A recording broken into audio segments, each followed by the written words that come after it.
बाके बिहारी मंदिर वृंदावन। बात भाव की है, बात उस निर्मल मन की है, बात व्रज की है, बात मेरे वृंदावन की है। बूझो तो बहुत कुछ, नहीं तो बस पागलपन ही है। भगवान की भक्ति में डूबकर हरिदास जी जब भी गाने बैठते तो प्रभु में लीन हो जाते। इनकी भक्ति और गायन से रीझकर भगवान श्री कृष्ण इनके सामने आ जाते। हरिदास जी मंत्रमुग्ध होकर श्री कृष्ण को दुलार करने लगते। एक दिन इनके एक शिष्य ने कहा कि आप अकेले ही श्री कृष्ण का दर्शन लाभ पाते हैं, हमें भी सावरे सलोने के दर्शन करवाएं। इसके बाद हरिदास जी ने श्री कृष्ण की भक्ति में डूबकर भजन गाने लगे। राधा कृष्ण की युगल जोड़ी प्रकट हुई। श्री कृष्ण और राधा ने हरिदास के पास रहने की इच्छा प्रकट की। हरिदास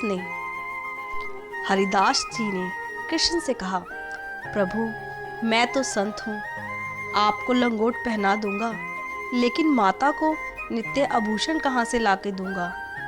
भक्त की बात सुनकर श्री कृष्ण मुस्कुराए और राधा कृष्ण की युगल जोड़ी एकाकार होकर विग्रह रूप में प्रकट हुई। हरिदास जी ने इस विग्रह को बाके बिहारी जी का नाम दिया। बाके बिहारी मंदिर में इसी विग्रह के दर्शन होते हैं। बाके बिहारी में विग्रह में राधा कृष्ण दोनों समाये हुए हैं। जो भी श्री कृष्ण के विग्रह के दर्शन करता है उसकी मनोकामनाएं पूर्ण होती है। भगवान श्री कृष्ण अपने भक्त के कष्ट दूर करते हैं। वैसे तो बिहारी जी के संपूर्ण भारत में अलग अलग नामों से कई मंदिर हैं, परंतु इस मंदिर की विशेषता इसको अन्य मंदिरों से भिन्न बनाती है। अन्य मंदिरों की तरह यहाँ हर रोज मंगला आरती नहीं होती।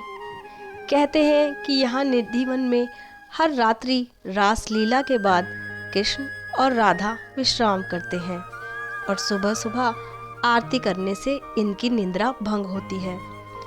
बाके बिहारी जी की मंगला आरती केवल जन्माष्टमी के दिन होती है।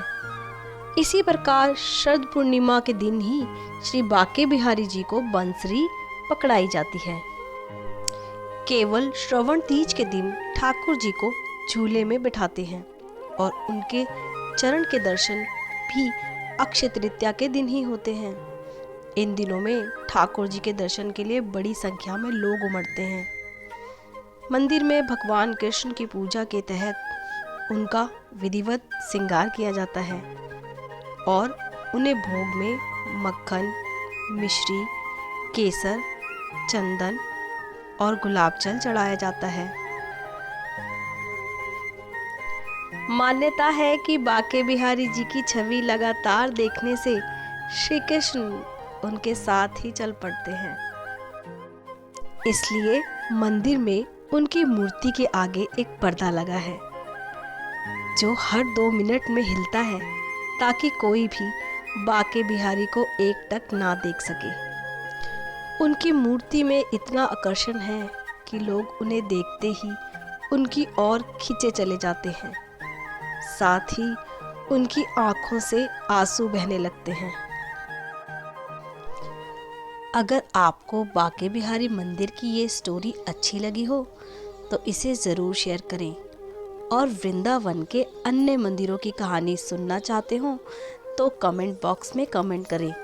तब तक कहते रहें राधे राधे।